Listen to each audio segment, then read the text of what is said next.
We are interested in what's going on because it's a huge major hurricane out in the western Atlantic, and it looks like it will be affecting, first of all, the Bahamas, and then eventually the coast of Florida, and perhaps even the coast of Georgia, and eventually the Carolinas. I've been saying this is a storm that we've watched for many days now, and we are going to continue tracking it because we're going to be talking about this close to the U.S. East Coast all the way through at least, I would say, Friday. So we have a good week or more that we will be talking about a really close Hurricane Dorian to the coast of the U.S. So just to get you updated on what's going on tonight, this Saturday evening, 150-mile-per-hour winds. That is not far from Category 5, but it is still officially a Category 4 storm. Category 5 would be 156-mile-per-hour winds or greater. So that has not changed much today. It's been 150 miles per hour for the last several advisories. Movement is to the west at 8 miles per hour, and pressure is 941 millibars. And let me just show you what Dorian looks like tonight. We just got these latest numbers, of course, from the National Hurricane Center at 7 p.m. with their advisory. There will be a new advisory as well as a new track coming out at 10. And I will show you that in greater detail in just a second. But look at this storm. I mean, the eye is just almost perfect. You can just watch it, almost mesmerizing with these great satellite images that we get now. And you can see it just churning over those warm waters. It is out to the east of some of the Bahama Islands and to the northeast of kind of much of the Bahamas, and it is moving west. So here we are with the forecast path, taking it by tomorrow, maybe still with 150-mile-per-hour winds, right toward a couple of those Bahama Islands on the north end. By the way, notice overnight the National Hurricane Center does have the winds increasing to 155 miles per hour, so they are keeping it just right at the brink of Category 5. It could easily become a Category 5 for sure as we head into the next day or so because it will be over these warm waters. And as we've been saying, there's nothing to impede or hinder its development right now. And it's possible it could continue to strengthen. And as I said, it's just a little bit stronger and it would qualify as a Category 5 storm. Then it begins the turn to the north as we head into tomorrow night and Monday. So that will be key. And of course, that's what we've been talking about. That's what everyone on Florida's coast and the coast of the southeast U.S. Is watching. When will it turn? How close will the center get to Florida and so forth? So you can see the cone of error does right now go all the way from the Florida coast into the south east U.S. coast and then out, you know, farther to the right as well. I want to point out, of course, it could be farther to the east as well as farther to the west. It looks like it'll weaken a little bit as it moves over these waters near the coast of the Carolinas and then kind of parallels possibly the coast of the Carolinas, maybe with a landfall somewhere around the Outer Banks of North Carolina, perhaps. That's kind of how this particular path is at this point. This could still change, remember, a little bit. In New Orleans, we are not expecting any sort of impacts from Dorian, but again, it's just a matter of, you know, where exactly that center goes of this storm. For those of you watching or, you know, are concerned about the east coast of the U.S. So here's the steering pattern we've been talking about. Just to kind of lay out the big players, here's the big high pressure, which is right now directing it to the west. Here's the big high that's kind of more our local weather driver as we get into next week. Hot high pressure kind of building in and making it drier and hotter for much of the week. And then here's the big trough of low pressure that's dipping down and kind of drawing Dorian to the north.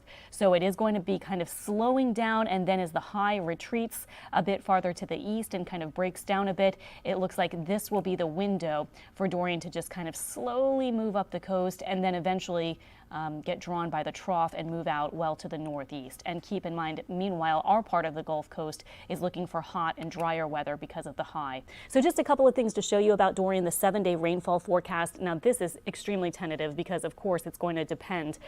There's a huge gradient, a very sharp gradient between really high rain amounts just off the coast and just a couple of inches for other parts, you know, off to the west. So this will really depend on the center, but I just wanted to show you this for those of you interested. Kind of the fringes of the coastline here could see maybe 4 to 8 inches plus. So that, again, you know, will be highly dependent on where the center tracks. Here are the tropical storm watches, by the way. Those have been issued for part of Florida around Fort Lauderdale and West Palm Beach in the orange shaded areas here.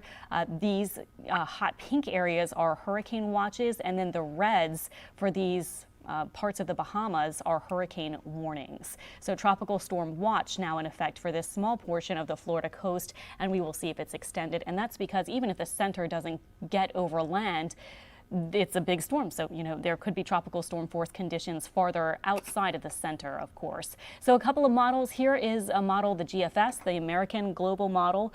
And notice by Monday evening, it has it making the turn, getting very close to the coast of even maybe around Jacksonville or even Georgia, and then heading off maybe very close. Again, you can see where the center is to the Carolinas.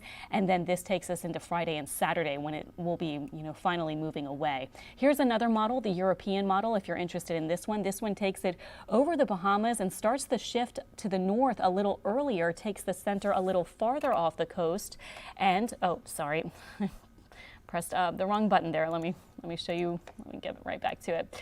So here's the Euro showing by Wednesday afternoon where it might be, and then it has it very close to the coast of the Carolinas too, Thursday and then into Friday, and then it takes it offshore as we head into Saturday. So here's our weather. Beautiful sunset right now in New Orleans, just looking gorgeous out there. We're expecting just hot, kind of dry conditions. The humidity will be edging up tomorrow, and I do have our rain chances tomorrow at 40% and then 30% as we head into Monday. But again, we're not looking for rain chances from Dorian. In fact, let me show you this really quickly. We have a separate area of low pressure that we've been tracking, and it's in the Gulf, and it's not going to develop. I want to stress that. It doesn't look like this is going to be turning into anything, a tropical system as far as a depression or storm or anything. But notice that by tomorrow afternoon, it does just kind of spread some rain over the Gulf and kind of bring a few showers and storms into the New Orleans area. So it'll be scattered tomorrow, but I do have a 40% chance tomorrow. Here's the low kind of continuing to move to the west, and again staying away from us as far as the actual low pressure center. It's not expected to develop, but Monday too it could spread a little bit of rain into our area as well. And there's one more area to watch. This is a wave coming off the coast of Africa. No surprise here. We're definitely in the portion of hurricane season where we see these waves just continuing to come off of Africa. Some of them look like they may have a chance to develop, some don't. But in this case, this one is just off the coast near the Cabo Verde Islands right now, and it has a 20% chance of development in 2 days, 60% chance in 5 days. So medium chance that this could maybe be a depression sometime next week. So we'll be tracking that, but obviously it is literally almost to Africa right now. So we will, it's a really long way out. So we have a long time to track that one. Let me see, I'm going to put up our latest path on Dorian. And one thing, I'm going to check your comments too and try to answer a few questions here. But one thing I did want to point out, I've kind of heard just from people that they feel like the path is changing all the time. And really what we've seen, just from what I've looked at over the past many days that we've been already, tracking Dorian, is just the continuous movement to the east. So we will see. The big thing, of course, is whether, as we've talked about, whether that big high pressure area kind of breaks down and retreats and lets it turn earlier, or whether it kind of the storm can kind of speed up and has to kind of go around that, and that would bring it a little farther inland toward the land. So that will be the determining factor on that. So still some uncertainty, of course, as it's days away still from really getting to portions of the U.S. coast. But I did want to just point that out. The shift to the east has certainly been happening over the past several days, and we will see. We'll see how that continues to be shown in models. We'll see what happens with Dorian itself, how much it can strengthen, how much it speeds up or slows down, and that's really what we're going to be watching. So let me see your comments here. I can see a few of them. See all, okay. We'll try to do that and try to answer a few of these questions before we head on to something else on Facebook. Let me see, people praying. Yes, of course. Great ideas. Some people are, thank you, Jesus, for answering our prayers and sparing Florida and us. That is good. One thing to keep in mind is that, it's great to see the center of the track, off the coast of Florida. I mean, that's great not to have a Category 4 storm or 3 or 5 or whatever it would be at that time making landfall on the coast itself, but it's still going to be out there. You guys, I'm sure, can pick up on the fact that it's going to be possibly, you know, a major hurricane, even if it's just off the coast, sparing some of the worst winds and, you know, some of the heaviest bands perhaps, but there will still, you know, be effects even if the center does stay off the coast. Let me see. People watching from Norco, hi, thanks for joining us. Laplace, great. No, it is not near Orlando. Right now it's outside of the Bahamas. You can kind of see the track, the cone of uncertainty kind of clips sort of toward the central part of Florida, but let me see. Why is the Orlando airport closing so soon on Monday? I think it's just a precaution. Melissa, I am not positive though. Let me see. Can't wait for our first cold front. That will be go. Oh, Laura is watching from Hilo. Welcome. Hi, thanks for joining us in Hawaii. Let me see. Some people saying they want it to head north. Yeah, totally agree. Oh, Jackie says, is a thorough report. Thanks, Jackie. I'm glad to be of any sort of help or service to you guys. Keep changing where it's landing. When Elizabeth, we will have to watch because, especially, you know, as we start to eye the Carolinas more. Watching from Maryland, great. Kenner, great. Thanks for joining us, guys. Yeah, as it starts to near the Carolinas a little bit more, you know, that's kind of the area where, you know, a landfall might be possible. It is possible that it could stay, you know, completely off the coast of even the Carolinas. So that is, you know, possible. We'll know more about that, you know, as it evolves and we see how close it gets to other parts of the southeast coast. But certainly, yeah, something to definitely still watch. Do you think we'll be safe flying out of Tampa Airport on Monday morning? Possibly. Yeah, I would definitely check all the updates. I'm sure you're doing that, but it might be okay, but it's going to maybe be kind of close by that point to some parts of Florida. You might be all right in Tampa. A little hard to say, though. Sorry about that. I would update, you know, just keep checking with your airline and seeing whether they're canceling the flight and so forth. I know that's a little stressful, I'm sure. Laplace, Savannah, Georgia. Oh, great. Hey guys. Gretna, great. Oh, very helpful keeping us updated. Absolutely. My pleasure, for sure. Let me see. Oh, some people have family in different spots.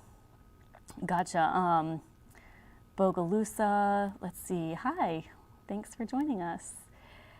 Someone's saying leave before. Yeah, I mean, it might not be a bad idea for you who are trying to leave from Tampa. It might not be bad to try to get out of there a little earlier. Dan asks, can it loop around and will the high prevent that?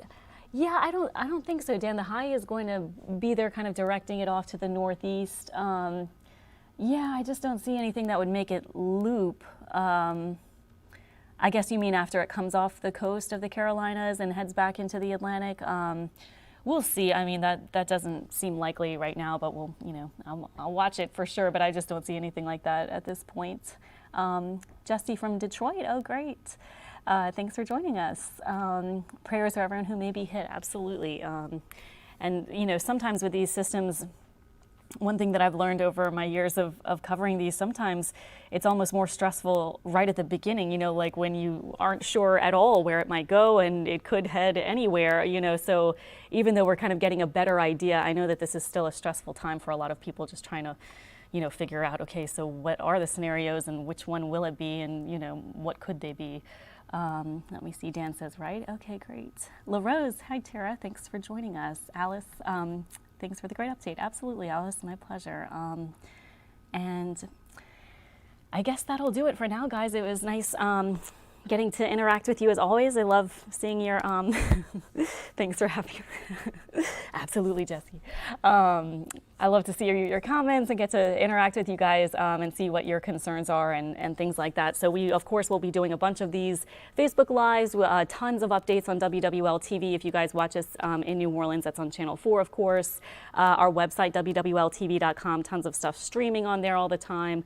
You know, all sorts of updates on our app if you have that. I like it. Even on my days off, I'll open up our app and see what the other meteorologists are saying for that day and things like that. So we'll have many, many more updates.